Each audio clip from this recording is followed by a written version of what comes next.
इस कार्यक्रम के पुण्यार्चक हैं गुणायतन परिवार।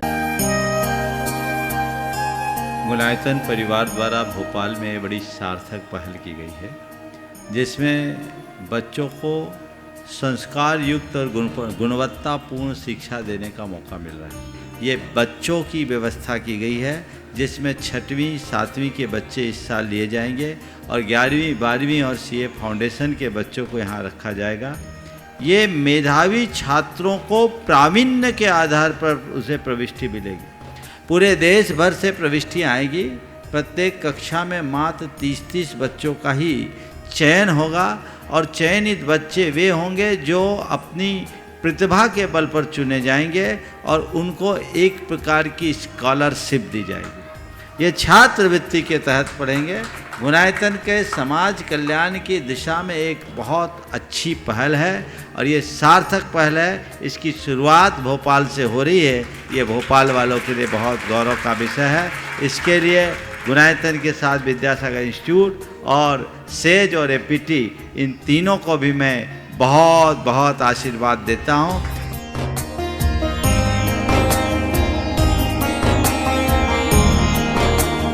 एक आदर्श और व्यवस्थित दिनचर्या का लक्ष्य प्राप्ति में बहुत बड़ा योगदान होता है।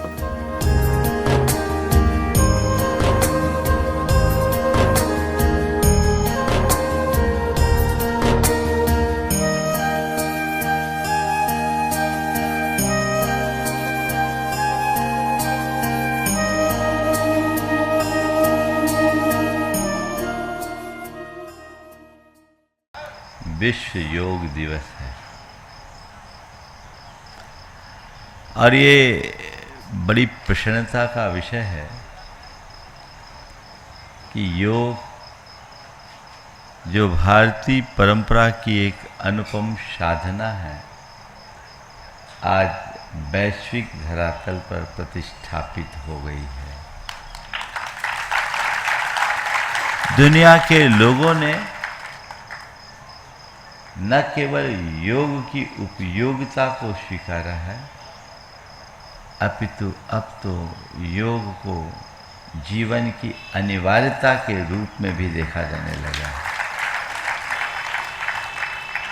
जब कभी हम योग की चर्चा करते हैं तो प्रायः हमारा ध्यान योग के जो सर्वाधिक प्रचलित रूप है, आसन की ओर चला जाता है। विभिन्न प्रकार की आसन क्रियाओं के साथ जुड़ जाता है। थोड़ा आगे बढ़ें तो योग को एक ध्यान की प्रक्रिया के रूप में देखा जाता है। निश्चित योग का संबंध आसन से, ध्यान से तो है ही, लेकिन योग बहुत व्यापक अर्थ में प्रस्तुत किया गया है। महर्षि पातंजलि ने ये योग के अष्टांग योग की बात की, यम नियम आसन प्राणायाम प्रत्याहार ध्यान धारणा समाधि रूप। वह अपनी योग की प्रक्रिया तो है ही, पर इन सब के मध्य एक भावना योग है जो आज हम यहाँ पर करने जा रहे हैं। भावना योग का संबंध न तो आसनों से है,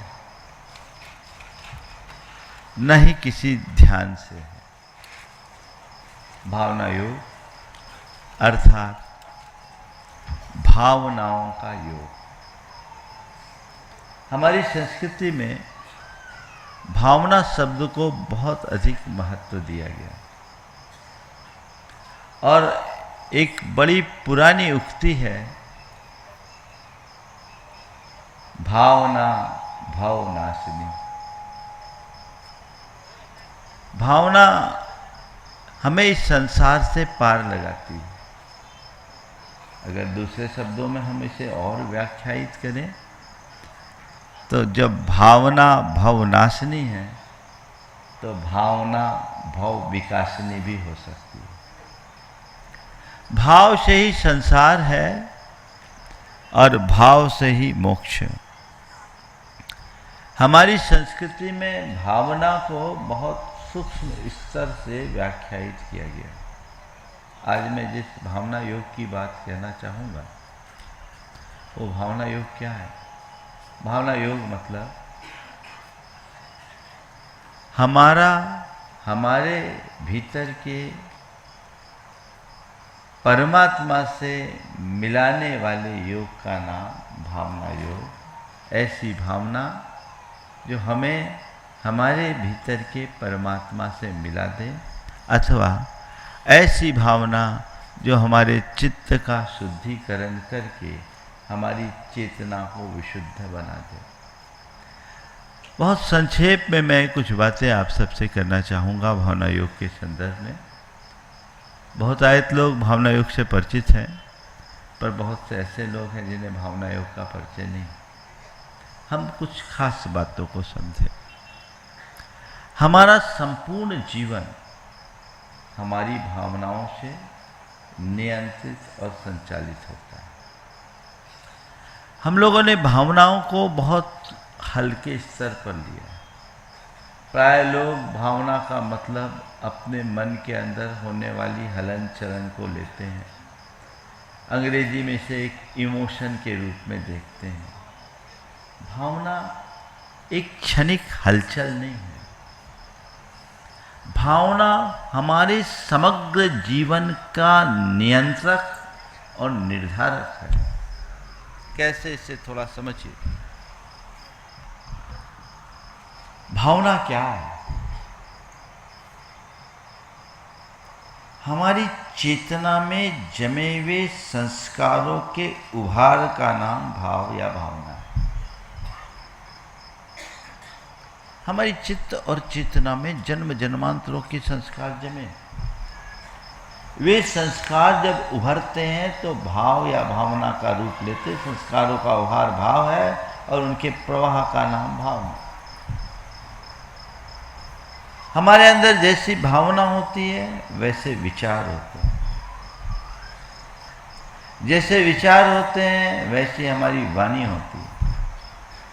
जैसी वाणी होती है वैसा हमारा व्यवहार होता है, और जैसा व्यवहार होता है वैसा हमारा जीवन बन जाता है। भाव से विचार, विचार से वाणी, वाणी से व्यवहार और व्यवहार से जीवन। अगर अपने जीवन को परिवर्तित करना चाहते हो तो भाव की शुद्धि पर ध्यान दो। भाव बदलेंगे, विचार शुद्ध होंगे, विचार शुद्ध होंगे, वाणी मधुर होगी, वाणी मधुर होगी, व्यवहार विनम्र होगा, व्यवहार विनम्र होगा, जीवन पवित्र होगा। अपने जीवन को आगे बढ़ा सकते हैं। तो भावना योग एक ऐसा अभिनव प्रयोग है जो हमारे भाव की शुद्धि से भाव की शुद्धि करता है। आध्यात्मिक अर्थ में अगर हमारा भाव सुधरेगा तो भाव सुधरेगा। हम भावना योग के बल पर अपने शारीरिक, मानसिक और चैतसिक तीनों स्तर पर सुधार कर सकते हैं। तीनों स्वास्थ्य को ठीक कर सकते हैं, क्योंकि हमारी भावनाओं का हमारे शरीर पर असर पड़ता है, भावनाओं का हमारे मन पर असर पड़ता है, और भावनाओं का हमारी आत्मा पर असर पड़ता है, हमारे चेतना पर असर पड़ता है। देखिए, भावना का हमारे शरीर पर, मन पर और चेतना पर कैसे असर पड़ता है, संक्षेप में बात करें। जब व्यक्ति क्रोध में होता है, क्रोध एक भावना है, क्या होता है? क्रोध में व्यक्ति की एकदम स्थूल रूप से हम बात करें तो आंखें आरक्त हो जाती है, भुजाएं फड़कने लगती है, भुकुटियां तन जाती है, एक अलग प्रकार का शारीरिक तनाव दिखता है। अगर हम विज्ञान की भाषा में कहें तो उसके अंदर ऐसे रसायन उत्पन्न होने लगते हैं, ऐसे न्यूरोट्रांसमिशन प्रकट होने लगते हैं, जिससे उस व्यक्ति की चेतना में इस तरह का उमंग, उसके शरीर पर वैसा असर पड़ने लगता है। ब्लड प्रेशर भी बढ़ जाता है। कॉर्टिसोल जैसे हार्मोन्स उसके शरीर में बहुत तेजी से बढ़ते हैं तो ये क्रोध का असर शरीर पर दिखता है। इसके उलट जब हम प्रेम, करुणा, सेवा, श्रद्धा और भक्ति के भाव से भरते हैं तो हमारे चेहरे की भाव भंगिमा बदल जाती है।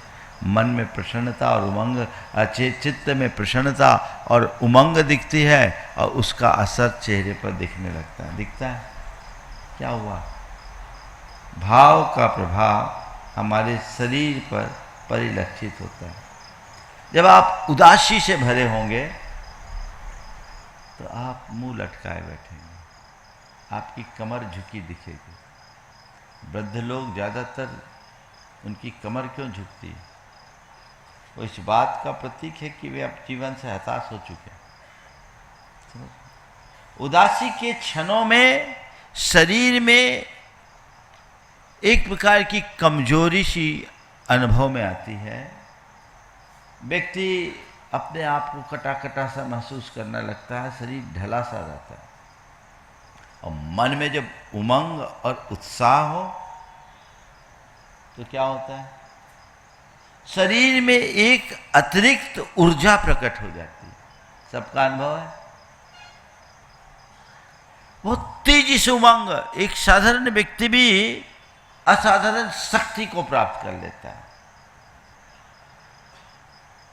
और ये आप लोगों के रोजमर्रे का अनुभव बताओ। आप अपने दुकान में बैठे हैं, सुबह से भोजन नहीं किए, भूख लग रही है, निढाल से हैं, और ग्राहक आ गया, घंटों उससे डील करने में लग गए, खाया पिया कुछ नहीं, ताकत कहाँ से आ गई? ताकत कहाँ से आई? मन में उत्साह जगने से शक्ति बढ़ती है और हताशा में मनुष्य अपने आप को शक्तिहीन महसूस करने लगता है। ये हमारी भावनाओं का शरीर पर प्रभाव है।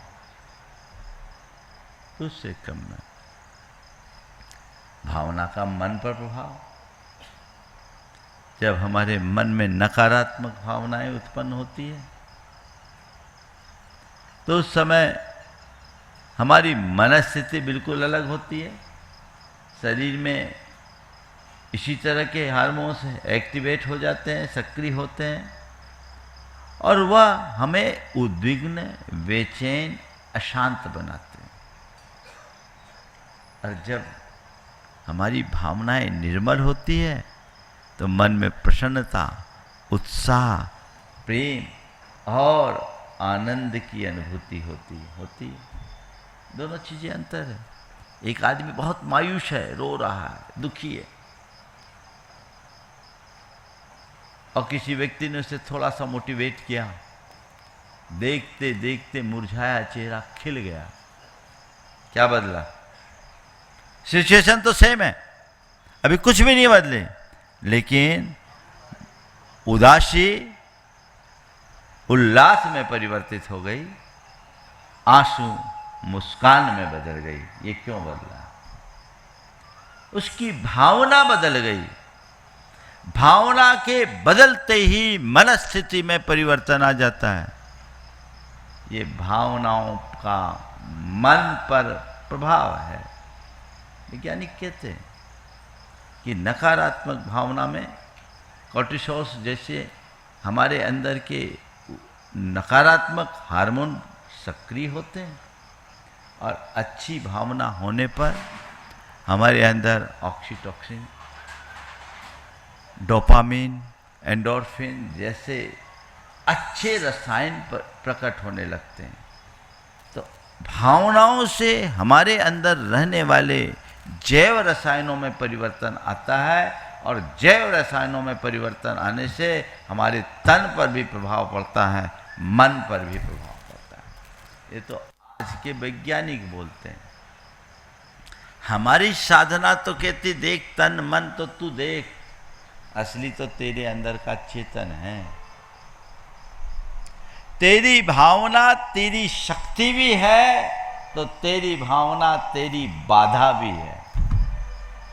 अगर सकारात्मक भावना है तो वो तेरी शक्ति बनेगी, तेरी चेतना का उत्कर्ष करेगी। तेरा उत्थान यदि होगा तो केवल तेरे भाव के बल पर होगा। और तेरा पतन भी यदि है तो भाव के बल पर। उपनिषदों में ये बात लिखी, बंधाय विषयासक्तम मुक्ति निर्विषयम मनः मनः एव मनुष्यानां कारणम बंध मोक्षय। हमारी भावधारा अगर विषयासक्त है तो बंधन का कारण, और हमारी भावधारा वैराग्य से भरी है तो मुक्ति का आधार है। तो हमारे बंधन और मोक्ष का कारण हमारा मन है, जो हमारे भाव का केंद्र है। जैन दर्शन में इसे और आगे बढ़ाकर कहा गया। जैन दर्शन में कहा गया कि जम कुणदि भाव मादा कत्तासु होदि तस्य भावस्य। आत्मा जैसा भाव करता है वह उसका कर्ता होता है। अगर हमारे अंदर अच्छे भाव हैं तो हम अपने जीवन को अच्छा बनाएंगे, और बुरे भाव हैं तो हमारा जीवन बुरा होगा।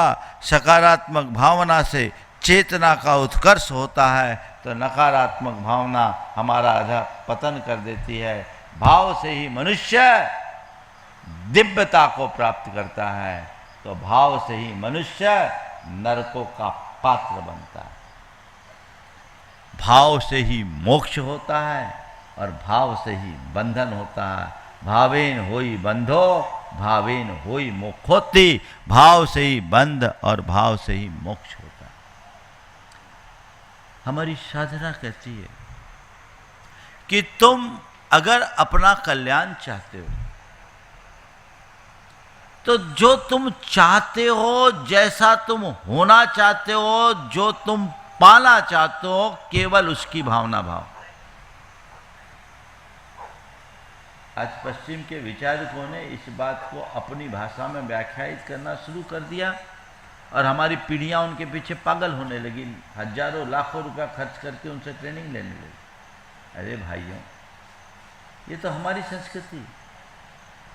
वे आज कहते हैं ठाट्स बिकम थैंक्स, और हमारी संस्कृति कहती है यद भावते तद भवति। हम जैसी भावना भाते वैसा जीवन बनता है। हम में और उनमें अंतर क्या है? केवल भाषा का अंतर है ना। हमारी संस्कृत की बात, हमारी प्राकृत की बात को उनने अपनी भाषा में कहना शुरू कर दिया।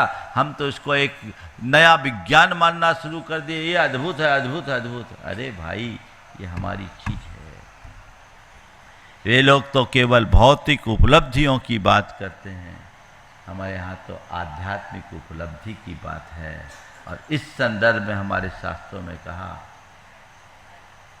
जे आद भावन मिनम निच्चो जुतो मुनि समाचर दी, सो सब दुख मोखम पावई अचिरे कालीन। जो मुनि साधक नित्य उद्यत होकर ये भावना भाता है कि मैं शुद्ध आत्मा हूं, अहम ब्रह्मस्मि शुद्धो हम, केवल उसकी भावना भाते रहने से वह शीघ्र ही सर्व दुखों से मुक्त होकर परमात्मा हो जाता है।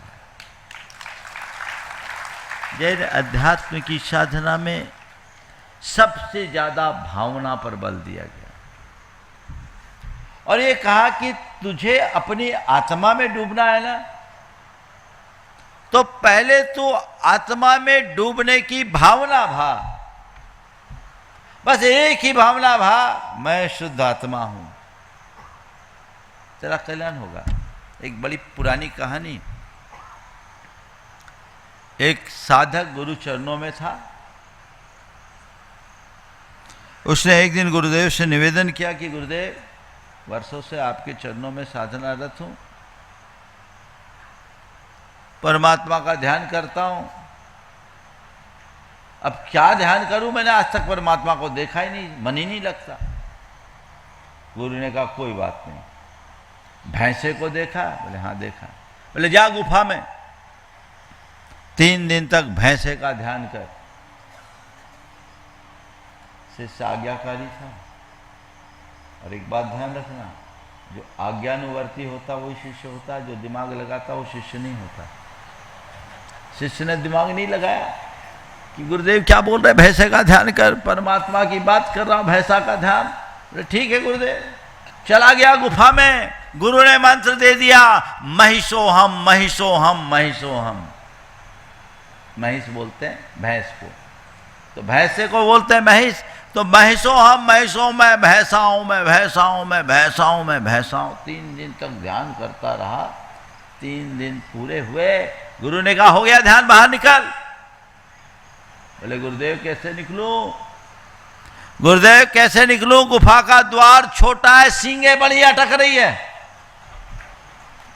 गुफा का द्वार छोटा है, सींगे बड़ी हैं, अटक रही है, क्या करूं? गुरु ने कहा ना कोई भैंसा है ना कोई सींग, तो इंसान है, चल बाहर निकल। तब उसे समझ में आया कि अरे मैं भैंसा थोड़ी हूं। गुरु ने समझाया, बेटा देख, जब महसो हम का चिंतन कर भैंसा बन सकता है, तो सोहम का ध्यान करेगा परमात्मा बन जाएगा। सोहम की भावना भाव। और इसी बात को हमारे एक प्रसिद्ध जैन आचार्य पूज्यपाद ने लिखा, सोहम इत्याप संस्कारा तस्मिन् भावनया पुनः तत्रैव दृढ़ संस्कारा लभते ही आत्मनि स्थिति। सोहम मैं, मेरे भीतर का जो सच्चिदानंद स्वरूप चैतन्य परमात्मा है वह मैं हूं। इस प्रकार के संस्कार को जिसने प्राप्त कर लिया और उसकी भावना में ही लीन है और उसमें जिसके संस्कार दृढ़ हो गए, वही अपने भीतर के परमात्मा को प्राप्त करता है। भारतीय संस्कृति में कुछ चीजें ऐसी हैं जो सभी परंपराओं में समान रूप से माने, जैसे ओम, जैन वैदिक सब परंपराएं मानती है, ये हमारी साधना का एक अंग है। सोहम सब जगह का ये मंत्र है। स्वस्तिक ये सब जगह की कॉमन चीजें हैं। सोहम का प्रयोग जैन परंपरा में बहुत पुरातन काल से होता रहा। ओंकार तो भगवान की वाणी का आधार है, वांग्मय का आधार है। तो इसे अपनी साधना का अंग बनाइए। आप इस तरीके से यदि भावना भाएंगे तो अपनी आत्मा को मुक्त कर सकते हैं, परमात्मा पने को प्राप्त कर सकते हैं। आजकल प्राय लोग योग को रोग निवारण का साधन बना बैठे हैं और योग की आप लोगों की शब्दावली में मार्केटिंग भी कुछ इसी तरीके से हो रही है। मैं कहता हूं मार्केटिंग शब्द योग जैसी विधा के लिए उचित नहीं है। हमें योग की मार्केटिंग नहीं, योग की प्रभावना करनी चाहिए। मार्केटिंग बाजार से जुड़ा शब्द है और प्रभावना हमारे जीवन से जुड़ा हुआ शब्द है। हमें प्रभावना करें, फैलाए, उसका प्रकाश फैलाए, सब तरफ फैलाए, लोगों में जागरूकता जगाए, पर केवल शरीर को स्वस्थ रखने के लिए नहीं। योग से शरीर स्वस्थ होता है, मन स्वस्थ होता है, आत्मा प्रशस्त होती है। तो हमें केवल शारीरिक स्तर पर स्वस्थ रहना मात्र पर्याप्त नहीं है। हमें शरीर, मन और चेतन तीनों स्तर पर अपने आप को स्वस्थ बना करके चलने की जरूरत है, तभी हम अपना जीवन आगे बढ़ा पाएंगे। आज हर कोई बीमार है, शारीरिक रूप से भी, मानसिक रूप से भी और चैतसिक रूप से भी। कई तरह की बीमारियां आज आप लोगों की जीवन शैली कुछ ऐसी बन गई है कि ज़्यादातर 35 से पार वाले तो डायबिटीज की दवाइयां खा रहे हैं, कार्डियक प्रॉब्लम है, ब्लड प्रेशर की दवाई खा रहे हैं, वो उनके जीवन का हिस्सा बन गया। बड़ा अंतर आ गया। पहले लोग घर से बाहर जाते थे तो कलेवा का डब्बा लेके जाते थे, अब दवाई का डब्बा लेके जाने लगे। परिवर्तन क्यों? आपकी लाइफ स्टाइल के बिगड़ने का एक कुपरिणाम है। अगर आप सच्चे अर्थों में योग और खासकर भावना योग से जुड़ेंगे तो ये आपकी पूरी लाइफ स्टाइल को बदलेगी। दूसरे चरण में मानसिक रूप से तो लोग घोर तनाव से ग्रसित हैं, चिंता से ग्रसित हैं, अवसाद से ग्रसित हैं। आज मैं सुना, आज से 8 साल पहले एक विश्लेषण मैंने सुना था जिसमें भारत में 8.5 करोड़ लोग डिप्रेशन के रजिस्टर्ड शिकार थे। 8.5 करोड़, ये किसी और का नहीं, उन दिनों सुधीर चौधरी का जो डीएनए चलता था जी टीवी में, उनका एक विश्लेषण मुझे किसी ने 2017 में बताया था। 17 से 25 तक में न जाने क्या हो गया। 8.5 करोड़ डिप्रेशन के रजिस्टर्ड मरीज, तो आधे से ज़्यादा तो ये मानते नहीं कि मुझे डिप्रेशन है। तो उस हिसाब से देखा जाए तो 3 गुना मान ले, और 3 गुना मान ले तो हर चौथा पांचवा आदमी डिप्रेशन का शिकार है। अंदर से खोखले होते जा रहे हो, जीवन निस्सत्व और खोखला हो रहा है, इसे कौन बचाएगा? भावना योग एक ऐसा प्रयोग है जो शरीर के साथ मन को परिवर्तित करता है। वो तुम्हारी प्रवृत्ति और व्यवहार में बदलाव लाता है, तुम्हारी चिंतन धारा में बदलाव लाता है, तुम्हारे मूड को ठीक करता है, और इसका अपना पूरा विज्ञान है। विगत दिनों मैंने बताया भी कि कैसे हमारे शरीर के संरचनाएं बदलती है, हमारा मस्तिष्क का की जो संरचना है वो कैसे बदलती है। हमारे मस्तिष्क के साथ एक बहुत अच्छी बात कही गई कि हमारा मस्तिष्क पत्थर की तरह स्थिर नहीं है, उसमें परिवर्तन जरूर संभव है, और इसे न्यूरोप्लास्टिसिटी के नाम से जाना जाता है। हम जो भावनाएं भाते हैं उससे हमारे मस्तिष्क में, खासकर इन्फ्रंटल कॉर्टेक्स में एक न्यूरल पाथवे बन जाता है। न्यूरल पाथवे मतलब जैसे हम किसी सड़क पर चलते हैं, मिट्टी पे चलते हैं, तो रोज रोज एक ही जगह से चलते रहने से वो पगडंडी बन जाती है। ऐसे एक ही भाव और एक ही विचार को बार बार दोहराने से हमारे मस्तिष्क में एक ऐसा पाथवे बन जाता है, और फिर हमारा माइंड उसी दिशा में काम करना शुरू कर देता है। इसे बोलते हैं न्यूरल पाथवे, जो न्यूरोप्लास्टिसिटी का आधार है। इससे हमारा इम्यून सिस्टम डेवलप होता है, हमारी इम्यूनिटी स्ट्रांग होती है, हमारी मनोदशा, सब चीज़ें बहुत वैज्ञानिक रूप से प्रमाणित हो चुकी है। अभी मेरे पास ज़्यादा समय नहीं है। विगत दिनों जो पुस्तकें भावना योग की आप सबके बीच प्रकाश में आई है, आप उन्हें पढ़िए, समझिएगा। और मैं तो ये कहता हूँ जितने लोग भी भावना योग करते हैं वो भावना योग की पुस्तकें पढ़िए। अभी आप भावना योग को एक क्रिया मान करके करते हैं, जिस दिन उस पुस्तक को पढ़ लोगे उसके बाद भावना योग एक वैज्ञानिक प्रक्रिया बन जाएगी, और न केवल भावना योग के प्रति अपितु उसके कारण आपको आपकी संस्कृति के प्रति श्रद्धा बढ़ेगी, सम्मान बढ़ेगा, और जिसकी आज बहुत ज़रूरत है। आप उसे जरूर अपने अभ्यास में लाएं। तो ये भावना योग एक ऐसा अभिनव प्रयोग है जो हमारे शारीरिक, मानसिक और चैतसिक तीनों स्वास्थ्य को ठीक करता है, हमें भीतर से मजबूत बनाता है। ऐसा करने से आपकी कार्य क्षमता बढ़ेगी, आपकी स्मरण शक्ति बढ़ेगी, आपका शारीरिक स्वास्थ्य अच्छा होगा, और आपके स्वभाव में परिवर्तन आएगा, आपके भाव में बदलाव आएगा, आपकी चेतना निर्मल होगी, चित्त विशुद्ध होगा, जिसकी आज सर्वाधिक आवश्यकता है। विश्व योग दिवस के दिन आज आप सब लोग यहाँ एकत्रित हुए हैं। मैं भावना योग की शुरुआत करना चाहूँगा ताकि टाइम पर आप लोगों को यहाँ से छुट्टी मिल सके। आज अपने बीच आपके यहाँ के महामंडलेश्वर, जो मध्य प्रदेश के शायद सचिव अध्यक्ष भी हैं, बड़े अनुरागी अनिलानंद जी यहाँ उपस्थित हुए हैं। एक बार जोरदार करतल ध्वनि से इनका अभिनंदन करें। ये बड़े अनुरागी और एक अच्छे भाव से भरे हुए हैं, बहुत अच्छी भावना है। आज तो शुरुआत है, हम यही भावना भाएंगे कि ये भावना योग एक ऐसे सामाजिक समरसता का वातावरण बनाए जहाँ सर्वभूतात्म भावना को साकार किया जा सके, जहाँ आत्मोपौम्य की उदात्त दृष्टि को विकसित किया जा सके। इसी भाव के साथ हम भावना योग करेंगे, और हम चाहेंगे कि भावना योग के समापन के उपरांत अनिलानंद जी के विचार भी इस संदर्भ में आप सबके बीच आए, ताकि वो भावना योग के अनुभव से भी आप सबको अवगत करा सके। तो विश्व योग दिवस के दिन भावना योग के प्रयोग का यही प्रयोजन है। आज आप लोग जिस उत्साह और उमंग के साथ यहाँ उपस्थित हुए हैं, बहुत सराहनीय है। भावना योग का संबंध न किसी धर्म से है, न किसी पंथ से है, न किसी परंपरा से है। ये तो एक ऐसा प्रयोग है जो हर प्राणी के लिए उपयोगी है। इसे संप्रदायातीत मानो, इसे मजहब से नहीं, इसे धार्मिक क्रियाकांड से मत जोड़ो, इसे जीवन के विज्ञान के रूप में स्वीकार करो। तो हमारा जीवन धन्य होगा।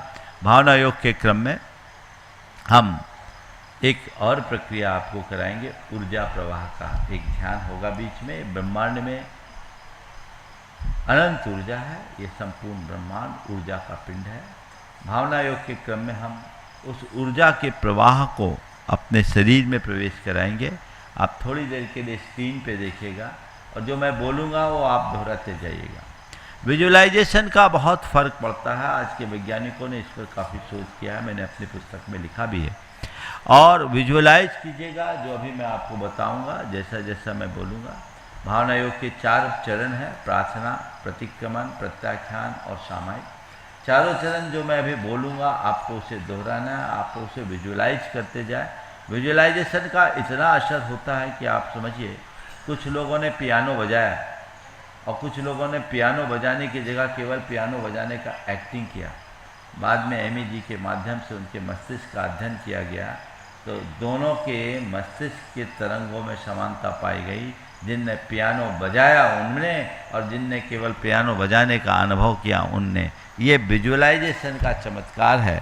इस पर काफ़ी कुछ लिखा गया है।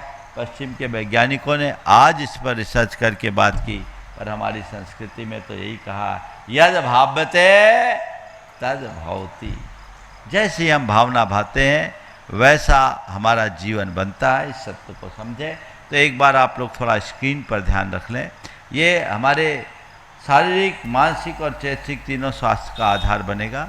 जब मैं बीच में कहूँगा कि विश्व की समस्त सकारात्मक शक्तियाँ घनीभूत होकर मेरे भीतर प्रवेश करें, तो आप स्क्रीन को देखिए। ब्रह्मांड की सारी सकारात्मक शक्ति, दोनों तरफ स्क्रीन है, मंच वाले उधर देख सकते हैं सामने। ब्रह्मांड की सारी शक्ति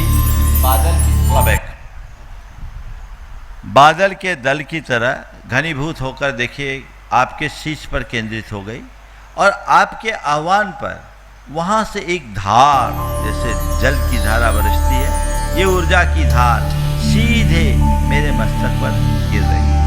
आपको इसका आभास करना है, आपको यह अनुभव में लाना है। ये पूरा प्रवाह सीधे मेरे मस्तक पर गिर रहा है और इस प्रवाह को इससे इस तरह से अनुभव करें, इससे आपका पूरा शरीर प्रक्षालित हो रहा है और शरीर के प्रक्षालन के साथ आप एक क्रम में पाएंगे कि धीरे धीरे हमारे रोम खड़े हो रहे हैं और रोम छिद्रों के माध्यम से ये ऊर्जा का प्रवाह मेरे संपूर्ण शरीर में भीतर की ओर फैलता जाता है। सिर से लेकर के पैर तक शरीर के अंग अंग में, हमारे शरीर में 72,000 रंग विहीन नाड़ियां हैं। अभी आप देखेंगे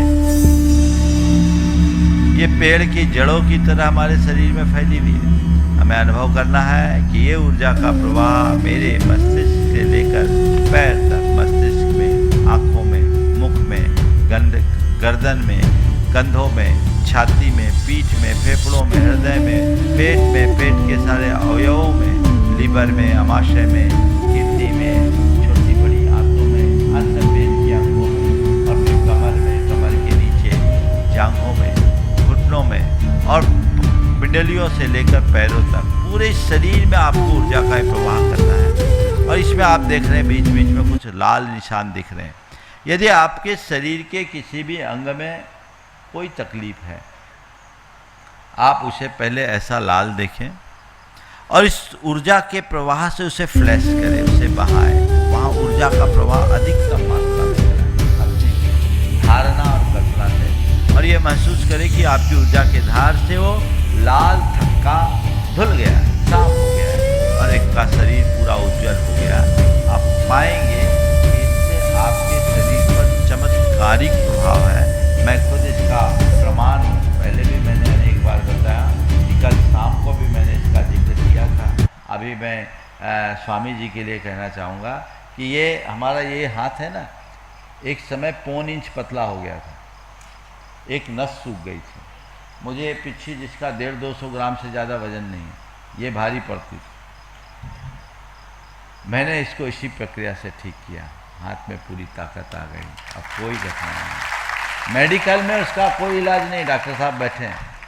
एक बार वेन सूख जाती है तो उसका कोई इलाज नहीं, लेकिन आज मेरे हाथों में पूरी ताकत आ गई और कोई कह नहीं सकता कि मेरा हाथ पतला है, दोनों हाथ सामने। तो ये चीज़ें हैं, ऊर्जा प्रवाह का ये प्रभाव है। इस प्रकार से आप ऊर्जा के प्रवाह को साथ में करेंगे। हम सब अब एकतान होते हैं भावना योग के प्रयोग के लिए। सभी लोग मेरे साथ बैठ जाएं, स्थिर आसन में बैठे, जिसे जिस आसन में बैठना संभव है वैसे बैठ जाएं। भावना योग में न आसन का बंधन है न स्थान का बंधन है। हाँ, निरुपद्रव स्थान में करें तो अच्छा है। सुखपूर्वक आप जिस आसन में बैठ सके उस आसन में करें और प्रातः काल करें तो सबसे उत्तम है, अन्यथा जब आपको सुविधा हो तब करें। मुलायतन परिवार द्वारा भोपाल में बड़ी सार्थक पहल की गई है, जिसमें बच्चों को संस्कार युक्त और गुणवत्तापूर्ण शिक्षा देने का मौका मिल रहा है। ये बच्चों की व्यवस्था की गई है, जिसमें 6वीं 7वीं के बच्चे इस साल लिए जाएंगे और 11वीं 12वीं और सीए फाउंडेशन के बच्चों को यहाँ रखा जाएगा। ये मेधावी छात्रों को प्रावीण्य के आधार पर उसे प्रविष्टि मिलेगी। पूरे देश भर से प्रविष्टियाँ आएगी। प्रत्येक कक्षा में मात्र 30-30 बच्चों का ही चयन होगा और चयनित बच्चे वे होंगे जो अपनी प्रतिभा के बल पर चुने जाएंगे और उनको एक प्रकार की स्कॉलरशिप दी जाएगी। ये छात्रवृत्ति के तहत पढ़ेंगे। गुणायतन के समाज कल्याण की दिशा में एक बहुत अच्छी पहल है और ये सार्थक पहल है। इसकी शुरुआत भोपाल से हो रही है। ये भोपाल वालों के लिए बहुत गौरव का विषय है। इसके लिए गुणायतन के साथ विद्यासागर इंस्टीट्यूट और सेज और एपीटी, इन तीनों को भी मैं बहुत बहुत आशीर्वाद देता हूँ।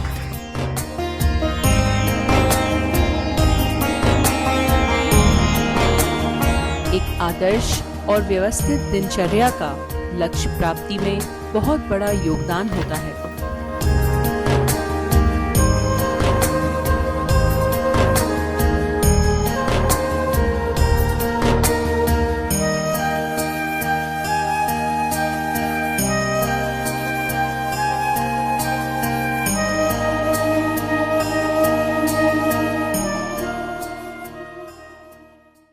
इस कार्यक्रम के पुण्यार्जक थे गुणायतन परिवार।